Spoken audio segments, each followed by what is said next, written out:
Okay, my name is Aubrey Forrest. In addition to doing the things Dan mentioned, I also operate a YouTube channel in support of educating the community at large about the occult, and specifically with the focus of alchemy. So I'm labeled as the modern alchemist. And just briefly, so that you guys get an idea of what alchemy is, it's the foundation of our modern science. Everything, so chemistry, for instance, comes from those roots. And alchemy, throughout its history, it originates from Egypt, and it moves out of there and has spread throughout the world. It's a language. It is also a science and an art, and it has several branches which are often interpreted individually. The tarot is one component of it, palmistry is another component, numerology is another component, astrology is an additional component, and often these are all treated independently, but the truth is they all correspond to each other. It gives you a unified cosmology that relates to an actual scientific process. Ultimately, for myself, alchemy represents the process of consciousness, and then our efforts to understand and work with that process. So the first rule of the universe is everything is mental, because in fact there's really no way to gauge what our reality is, right? You don't know if I'm really here, if you're visualizing me. I mean, it is kind of spooky to think, but it's also the source point of an existential crisis, right? If you think about it too much, what defines you as real? What are your feelings? When you have that inner voice and you're talking to yourself, with whom are you speaking and who's actually generating the thinking? You know, this is the domain of the alchemist, because by understanding this underlying process of consciousness, you can, for lack of a more sophisticated term, sort of hack the universe. You can operate it. You can work with it and manage it. And that brings me to the veil, which is what we're talking about tonight, right? And my approach here, and so that you understand, there are basically three different approaches or appeals that people operate under in general when they come to the veil. And by the veil, I mean that aspect which separates our living consciousness from everything else that we have a sense of. And from my standpoint, there is no differentiation between, in terms of value or legitimacy, between our waking state and our sleeping state. And in fact, many times, if you might notice in your waking state, it might seem a little bit dreamy, especially when you're driving and you're daydreaming. Where do you go while you're behind the wheel of a heavy vehicle moving at 65 miles an hour through the freeway in heavy traffic? And yet, somewhere your head is off just doing this while your body is here. What is going on consciously between this and that? What is the underlying component of muscle memory? Are you your body? These are part of the alchemical language, and this is part of how understanding this allows you greater access to the veil, okay? So of the people that appeal to the veil, you have mystics, you have psychics, and you have occultists, okay? Your mystics are those who are in a spiritual pursuit of enlightenment, and they seek either to reconcile with divinity or unify themselves with divinity, okay? Psychics, these are people who are of a receptive community. You don't have to do anything to necessarily to be psychic, and most will tell you they were born psychic. It simply happened, or they hit puberty and suddenly it happened. For me, psychism, or being psychic, there's a difference. Being psychic is very much like having great potential. And for me, I hold psychics accountable to advance themselves in their potential. Like, I like to work with psychics and help them move forward with what they do as a sensitive trait so that it yields predictable, useful results. That's where I reside, which is in the domain of the occultist. And the occultist is the person who seeks to understand all of this And also they seek to create a set of language whereby they can express it. And so all of the statuary in this building is an expression of an occult idea. And by occult, I'm using the Latin term, which means that which is hidden. So it's an expression of something which we can't necessarily feel, but we understand that there's a source of power. So then we imagine that source of power, anthropomorphize it, visualize it as a god or demon or deity, and then place within it a consciousness. And it really is ours. And over thousands of years of human consciousness applying, that entity manifests, because the second law of alchemy is as above, so below, and as below, so above. So just as much as the higher realms have active congress with us here, we too can push upwards. We can also apply our consciousness upwards, ascend upwards or pierce through, and engage actively with other consciousness. So that's what the occultist does. And they use tools like language, they use tools like science. I'm heavily invested in science. Plasma physics is the point where I think all modern science will find themselves unifying under, simply by virtue of the fact that biology exhibits these functions, and every other living organism is electrified and exhibits that. So understanding the process of electricity gives you better understanding of the material part of the world that we live in. So with regard to the veil, there are many different interpretations, culture by culture, as to what the veil actually represents. For myself, stepping back for a moment, my understanding of human consciousness is based on a deconstruction of a certain mythological archetype in Egyptology. It's the Wadjet eye. It's the right eye, not the left eye, which is the eye of Horus. The Wadjet eye describes different kinds of consciousness. So the little line down here deals with smell. This part over here deals with hearing, and then sight, and then smell, and then touch and taste. And the eyebrow, which is the sixth component of the eye, is thought. And so they recognize that this part here is a receiving organ. Have you ever taken and wondered why the statues, the ancient ones, especially in Egypt, but you can see this elsewhere, they'll have like this brocade around the front of the body, like this. Like if you could grab me like Horus, maybe, or like a Horus, or an Isis, or a Bastet, any one of those that have a little thingy around their neck.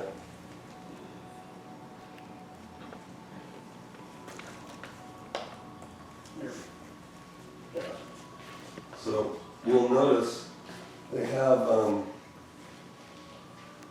this little, actually I'll show you one here, there's a really good one here. There we go. This will give you a nice visual. So they looked at these gods, and this wasn't just adornment, okay? They recognized that you also look down, top down on a person. So if you look top down on yourself, from the sun down, let's say, what you'll see is that it looks like an eye. Your bone, the clavicle, forms a visual just like this, and then the head forms your iris, right? From which it emerges from the throat. So our ancient fathers looked at this and they recognized that every component of the head represented a different component of receiving consciousness, whether it was touching, or tasting, or smelling, or seeing, or hearing, or thinking. All of those represented aspects of consciousness. Why am I focusing on that so much?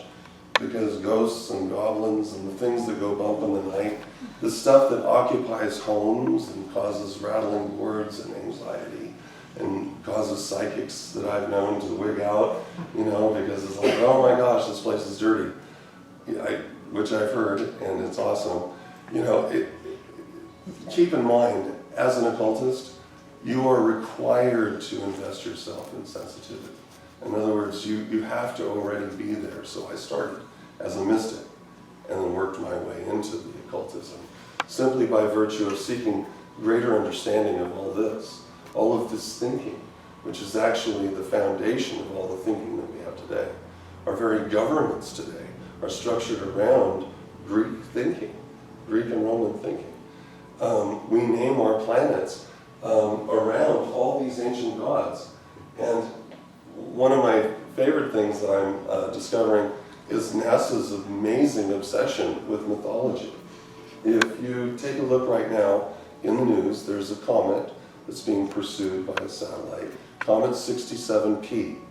If you take a look at some of the new maps regarding that comet and it shows all the structure, you have like the Valley of Happy, the Valley of Baby, the Valley of Stat, you have Horus. I mean, literally, it's the whole Egyptian pantheon. It's awesome. You'd have to Wikipedia a whole bunch of those names, which means this stuff is still relevant within the consciousness of people who are operating our sciences, that are looking up into the stars, looking at our governments. So they understand that operationally this stuff works. And I understand as an alchemist who has worked with all of these different tools and devices that there are in fact beings of greater consciousness out there, which are as beyond us in comprehension as my dog is to me. I mean, I know how to operate a vacuum cleaner, and it freaks him out, you know? He's like, what is going on? The vacuum's on again, and you're making it happen.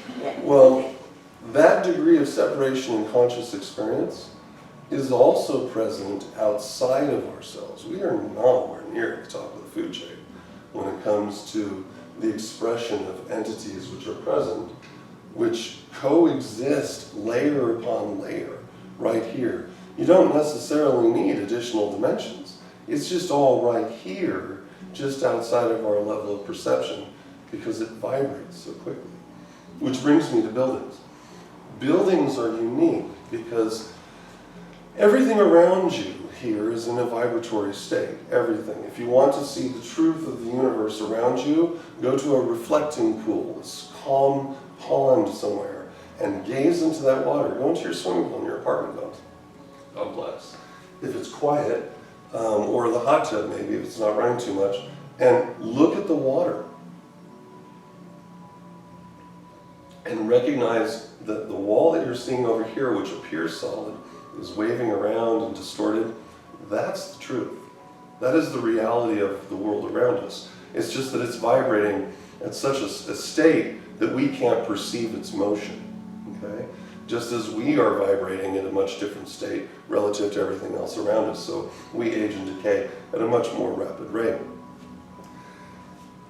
Buildings leave a kind of mathematic signature in the universe. So that vibration becomes kind of a chorus. And a well-designed building becomes a sort of overture. So when you go into nicely designed churches or cathedrals, those buildings also, that architecture, the placement of certain objects, resonate over time and space, okay? So graveyards are a great example of this because often their structure, as seen from the top down, has relevance and significance that seen subjectively on the ground you don't appreciate. And that's why I showed you that statue, so that you could get a sense that as you navigate around town or around places, that those that designed them were cognizant of those structures and from the top down appearance. All of this is important because when we pass, we leave an impression. We're electromagnetic. Our memory, our thinking, our capacity for learning, our capacity for engaging in new thought, remembering very old thinking. To me, it's very much the same as a cell phone. It's very much the same as a cell phone. Without 3G and without a wireless hotspot, it can still function fairly well. You can do, I don't know, Candy Crush or whatever, but you can't really contact out the outer world, okay? when you are in certain places, and the world has certain hot spots, that opens your cell phone up, and if you're properly trained, you can then have the password to that hotspot, so that you have access to all the intelligence that is present there. And there are some of us who have spent a lifetime of accumulating knowledge and passwords and understanding that the hotspots are not these islands to themselves, but a process of a network of communication that spans over time and space, from religious structures to forgotten glens that used to have ceremonies held in them. Each of these resonate and connect, and they're part of us. And that's your 3G wireless, right? That's when you turn this on, and no matter where you go, there you are, okay? And that's ultimately what you want to achieve. As an alchemist, that's the underlying goal. That's part of the transmutation that you're seeking. So, what does this have to do with ghosts?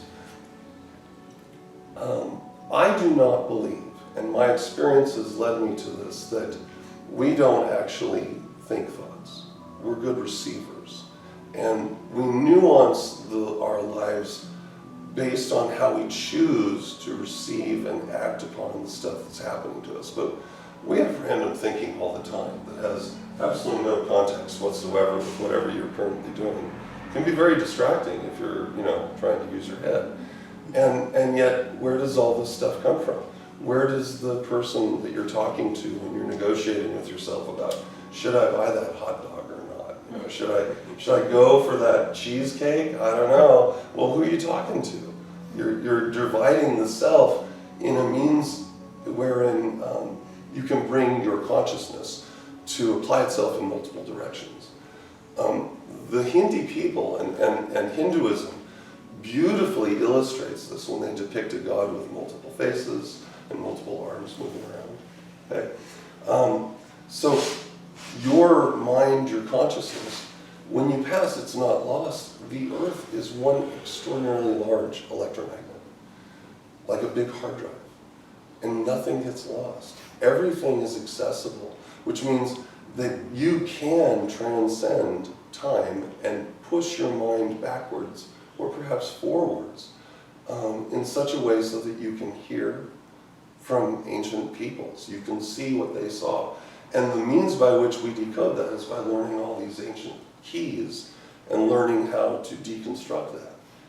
It gives you kind of this idea, the reason why ancestral worship was so important anciently was because more than just the ancestor was being preserved as a memory. I think that in some way, through bloodline, we have access to our ancestry. It would make sense. And certainly the women here have a unique access unparalleled to the men here, because you can actually trace your sisterhood right back to the very dawn of time. It's the most amazing thing. We men don't get that. We're fire and air. We're gust of wind and then we're gone. It's very sad, really, and very exciting all the time, at the same time. It's an example of processes that the universe shows us, and it differentiates us in our capacity to appeal to the veil, to understand it, and to facilitate transition with it. So yeah, I totally believe that when we walk into places and you feel that spectral essence, you're feeling something intuitively that resonates with you on an electromagnetic level. That's what causes all of that, what triggers that. And all of us are entitled to these experiences. You don't have to be born psychic.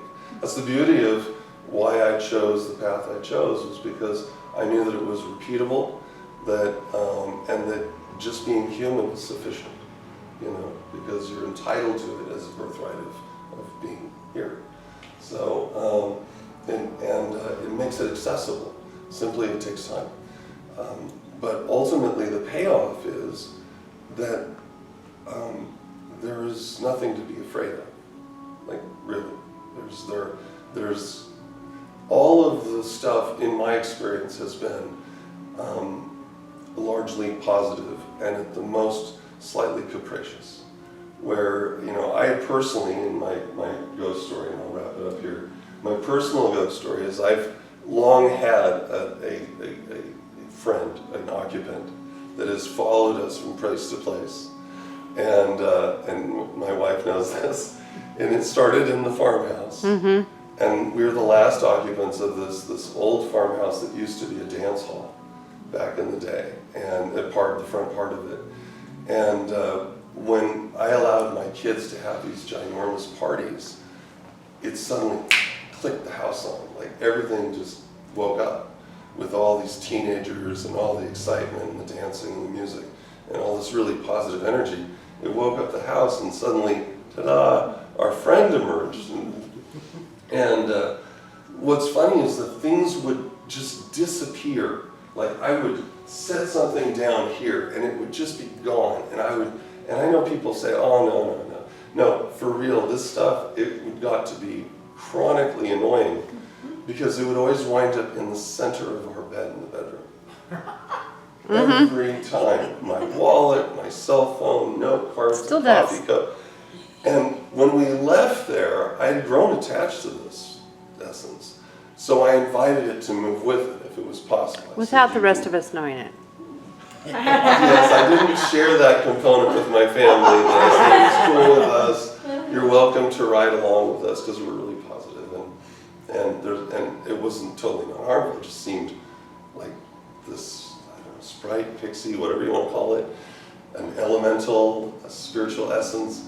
Anyway, so it followed us to the next place, and then it followed us down to Portland, and then it followed us back up here, and I still find things, sometimes it's kind of alarming because, like our dog went missing once, and then just out of the blue showed up in the bathroom, and it's this absolutely tiny little bathroom. So, like you couldn't hide in the bathroom because there's no You can see place everything. to go. You turn on the light, you see it. He's a little chihuahua. But, and then all of a sudden he was in the bathroom. And so it's, the way to handle experiences like this is with levity. There's no better weapon than good laughter.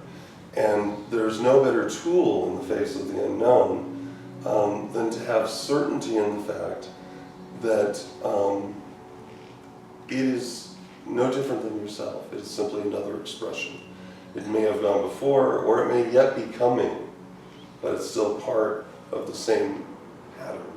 And that's what makes it exciting. So anyway, that's my take on the veil and everything. I hope that's been illuminating wherever you guys go tonight. So, do you have any questions? Where was the farmhouse? The farmhouse was in Lacey off of 37th Avenue and College. College. Once we left, they repurposed the entire thing, which translates as they cut down all the cool trees. 300-year-old tree. A big giant cedar. I'm not kidding, a cedar tree along the base of it was a good 6-7 feet. All of those were destroyed, and then the farmhouse was leveled. And then the natural well, which I love the water that came from there, was capped. So It's now a habitat for humanity. So, yes, which probably was the reason why everything just hung on to me. It knew what was coming. Phew, so. And so how long has this friend been trailing you? It was 2010? No, that was 2008. We moved there in 2008. 2008. We left in 2010. So yeah, so 7 years. Yeah. Harmless. No. Oh, with us now? Yeah. Yeah. Yeah. So. And it Audrey, seems... when you think of a ghost, are you thinking primarily of energy? What we would call Yes, and I've got language for this, so I'll give you better language. In Egyptian mythology, the idea was, they called it the shoot, which was the shade. And we've translated that as a shade, as a specter, right? It is the accumulation of memory and experience of the person, but it is no longer the person. You can deal with that entity, you can talk to them, but their capacity to move forward and learn more is lost as a result of no body. This is the tool by which consciousness is translated into the etheric. What is your thoughts? What are your favorite memories? Grab onto one for me and hold on. right? What does it feel like to love? All of these words I'm describing are intangible. Well, that shoot, the shade, the essence of the person is retained and can be sought out. Usually, the older the better. You know, like my experience has been that, I'm surprised if someone can contact somebody who died within the last 10 years, just because time doesn't seem to work the same. You know, we operate on such high speed that we think everything's with us, and other stuff might be very slow. It might take a long time for it to click along. Or a long time, not so much, I don't know. It's be flexible. But yeah, I see it as a shade. It's energy. It can be active, depending on the nature and the accumulation of consciousness. Which is why, for instance, Bram Stoker, in the original Dracula, he describes Dracula as having risen by an active force of consciousness. He could not be subdued by death, which is, so he severed himself from natural law. That's a mythological expression of this idea, so that we can use it as a learning tool. We can talk about vampires, but that would be for tomorrow's class. I actually have a class tomorrow in alchemy here, where we'll be talking about werewolves, vampires, Frankenstein again, stuff like that, just for the holidays. It's free. And it's free. Yeah, it's free. So let me go down a couple more Yes. paths, because this is Sure. interesting. And I'm going to use terminology that people who investigate ghosts would use, which may not be the same terminology you would use. So oftentimes ghost investigators will talk about interactive hauntings and residual energy. And when I think about residual energy is if you went to a battlefield, and the one I'm thinking of is the Little Bighorn battlefield in Montana, which I've been to. Yes. There's a lot of talk about, you can still hear that battle going on. So the question becomes, what is that? Is that some kind of energy that's imprinted on the battlefield? Or is that actual people who lived and died at the Little Bighorn? What you're describing is an electromagnetic confluence of consciousness. And whether it's a large battle, for instance, Alchemists would be another really good example where a lot of people suffered, a lot of people died. That release of consciousness creates a point, a fixed point, from which in a bidirectional flow, consciousness then moves forward and backwards. It's 9/11 is an example of this, okay?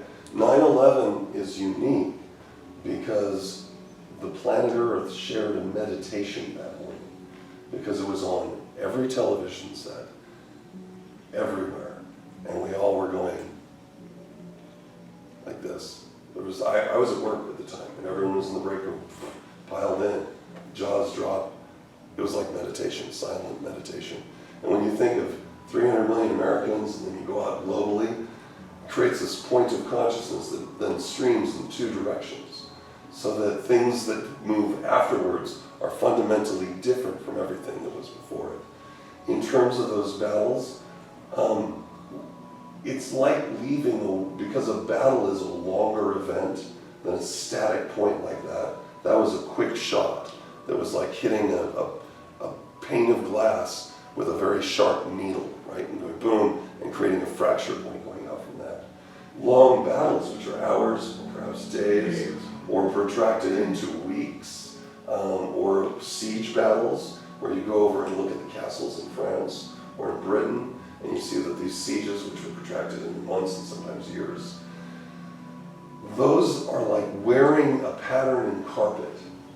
And people who are sensitive to that wear pattern can walk into that pattern and feel it. They can transition with it. Our perception of time and space is absolute illusion. And the reason, or rather, let me rephrase that. Our perception of time is illusion. Our perception of space is subjective, with an objective method of orientating ourselves. We've been fed a diet of space-time there is no such thing as time as a dimension. You can't point and you can't measure it unless you're measuring it relative to the cycle of something else. Even an atomic clock is measuring time only by the deterioration of that atom over time, okay, which is an expression of another cycle. Our ancient fathers looked at water and they said water is a great example of a cycle of time, and so they had moons instead of months, right, and wakes for weeks. So when you eliminate your fretting about time, and that's no longer part of it, and you realize that everything is now, then it is only your perception that separates you. So you get a good psychic in there who's an open vessel, who can walk into one of those hot areas. They can hear it, they can smell it, they might catch something in the distance. You know, it really comes down to training, you know, and that's the sad part, is that there aren't enough people getting together going, let's test ourselves. Let's go and do this and treat it like a real art, which is something you love and you do just because, right? You know, instead of needing something. You know, when you do that, the spirit world yields itself to you, because then the exchange is one which you can understand. It can't deal with necessarily money. That's the domain of the material realm as an expression of willpower. That's what that's about. But when you get into the spectral realm, when you get into the astral plane, then what you do is you take your objective mind, your mercurial mind that has built up a series of cognitive thought forms, secure places in your head that you are reliable. In classical mythology, it would be a cross against a vampire, right? The reason the cross will work is because the person understands all of the basis behind it. When the cross fails, it's because they have no faith. And the faith is that they understand that wood is an expression of consciousness as represented by a tree growing under the light of the sun, right? And that wood unified in two directions is a unification of two opposing forces, so that the mediation is achieved, right? You can go forward and forward with this, but the presentation of that tool in an astral world is a presentation that they would expect you to understand. If you don't have those keys, you don't know anywhere. Flowing through my body, the difference really is frequency and vibration, really. The amperage and wattage, right? I'm much lower. I get zapped if I touch that. But ultimately, the electrons which comprise the activity, the exchange of information that facilitate my thinking, is the same here as there, or the cell phone, or your special recording device, right? When you're doing EVP sampling. So it is important, because all of this is in the domain of consciousness. Having somebody that is negative, that doesn't really buy into it, they can create a static well, for real. It's amazing, you know. I've actually felt it. Some people are astonishingly good at it. You want to bring one of those skeptics with you if you have a hot spot that needs to be discharged, because their energy can discharge a radically negative hot spot where people are reporting all sorts of bad stuff.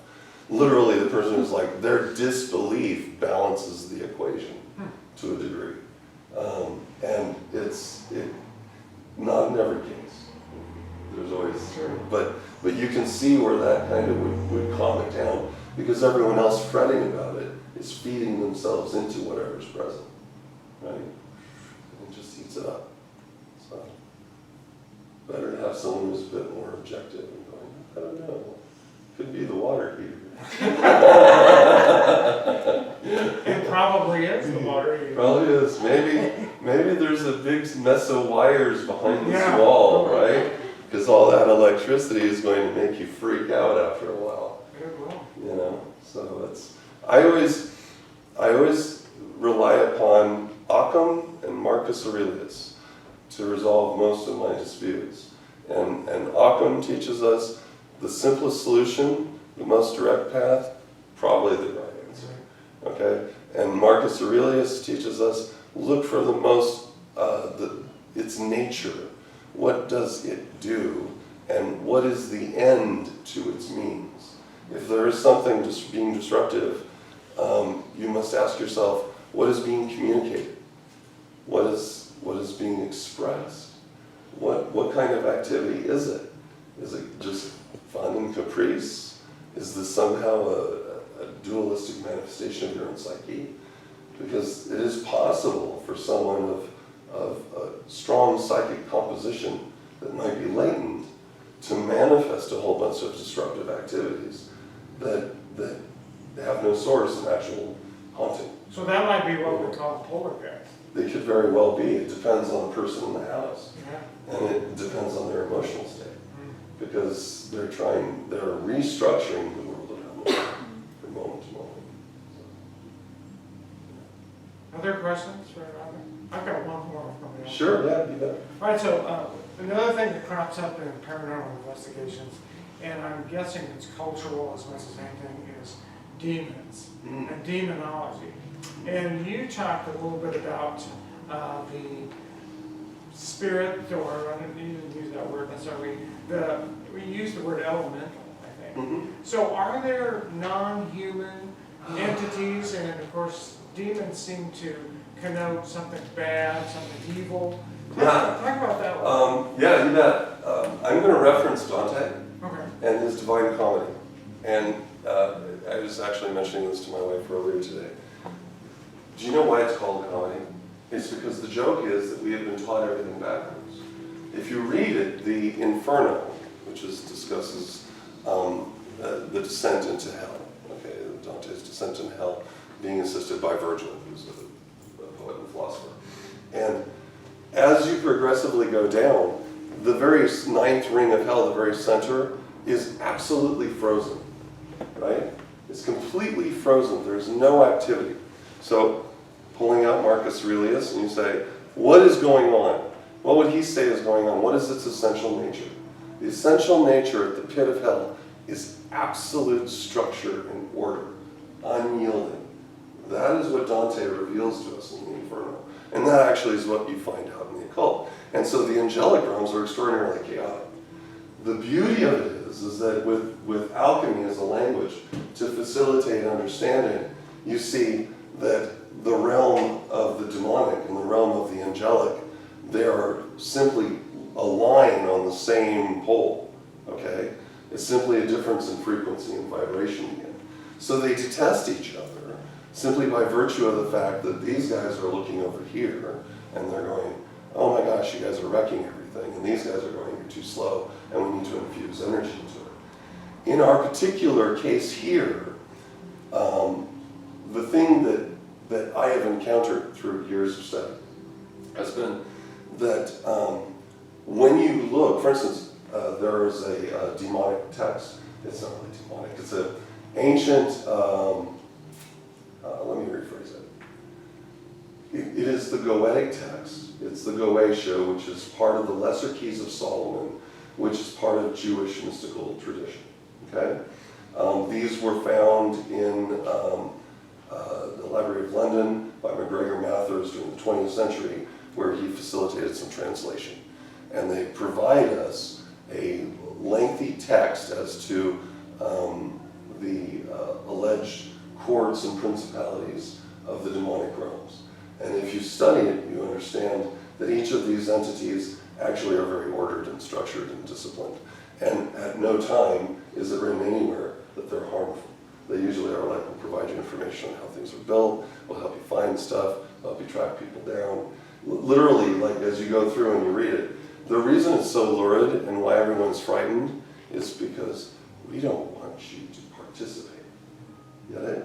So it's Planet of the Apes, Charlton Heston, and he comes out with Zira and Cornelius, and they're like, you can't go that way. See those things up there? That's dangerous. It's the forbidden territory. You'll die. It's horrible. You'll lose your soul. Everything will be gone. And what does he do? He hops on his horse with his girlfriend Nova and goes exactly there. I took that as my number one visual mental example. Anytime someone said, fear this document, don't read it, don't learn about this stuff. So demonology is one of my specialities. I love it. is fantastic, as well as understanding the idea of the angelic realms and principalities and how they operate together, and what exactly is going on Kabbalistically as an expression of those intelligences. So that one represents an ordered state and one represents a chaotic state. One communicates by whispers and the other communicates visually. And that it literally is like having a deaf parent and a blind parent, and they're both trying to talk to you and talk to each other. And they both love hate each other. And that kind of is the polarization of what you see in our interpretation of these entities. But ultimately, what is happening is that a human consciousness is trying to grasp from our realm here, the material realm. We push our consciousness forward into the astral plane, and we use tools of language to describe something that we see as an expression over here. And by feeling our way to it, we then anthropomorphize that into a structure that we can comprehend. And then we make all these statues. And the process of, over time, human consciousness constantly working and funneling into that, it literally ensouls it in a way, so that it becomes like a phone booth or a method of contact with whatever it is that you visualize is the end point of that consciousness stream. But in order to even have any contact one way or another, you have to have absolute understanding of it from point A to point B. From my perspective as an occultist and an alchemist, one who's worked with these operations, because you literally are clearing the ground, laying the road, building the bridge, and then walking across it. And unless you're completely familiar with every step of the way, eventually it will just stop. You'll get lost, or something will happen, or just be unproductive. So, and that applies to pretty much everything. You know, whether you're trying to work with stuff that's out there and like. Cool. Yeah, but there's nothing to fear, because ultimately we have residential advantage. That's what I like to call it. It means that there is no possession that can take place without acquiescence. And even after you acquiesce, you can deny them. Like there's no activity that can strip you of your free will unless you just decide, heck with it, and you throw it in. And the moment you decide you're tired of it, you have your free will again. So it's home court advantage. And one of my students expressed it when I was discussing how to work with mirrors. And there's a way to migrate your consciousness through a mirror. You read about it a lot in C.S. Lewis, right? Through the looking glass, right? Okay. So this stuff is embedded in all your literature, by the way. Okay. If you want tools, look at children's books and literature. All the classic stuff is the best place to go. They've embedded so much good stuff in there. But ultimately, the transition's only 50-50. You can never go farther than 50, and you can never have more than 50 taken. And that's an alchemical understanding as well, because you can only understand half a thing at the very most. Because there's dualism. If you understand the side of light, then darkness is incomprehensible. If you're working kind of in the middle grounds, then absolute darkness and absolute light are still not comprehensible, but you have a broader understanding of the middle ground, right? You know, playing with both hands. It's one of the things that we're subjected to. For instance, I'm wearing purple chucks right now, but the truth is I'm also wearing orange chucks, because the complementary opposite of purple is orange. Get it? So you can only perceive half a thing at one time. That's just part of what happens when you're here. As a ensouled, mostly water, carbon-based person dancing to the tune of light. You know, that's you, that's me. We're light. And we emanate light. That's the beauty of it. That we not just reflect it, but if we have the right camera lenses, you'd see that we're really quite brilliant. And some of us are really, really brilliant. We can feel it. The best way to feel it is if you're cold and you cuddle up to somebody next to you and they're really warm under the blankets. they can, I'm the resident blanket warmer. It comes from actually working with these energies over time, and you find that like things like your body temperature, you can regulate it, you can amp it up, you can keep it down. That's why you see these Buddhist monks climb up on mountains and get cold blankets thrown on them and they can steam it off. Have you seen those? No, I haven't seen Awesome. Should YouTube it, it's excellent. YouTube. Yeah, Oh, so, that's and those are things, my original interest in a lot of this stuff, materially, beyond just, going from mystic into occultist and looking at it, was largely to benefit myself, both physically and emotionally, to have peace, understanding, right? And to be able to actually be functional on levels that I'd like to be functional on, within the universe. And a lot of that involves understanding what consciousness is about and then recognizing that everything's a part of it, and that includes the things which are imperceptible to our gross senses.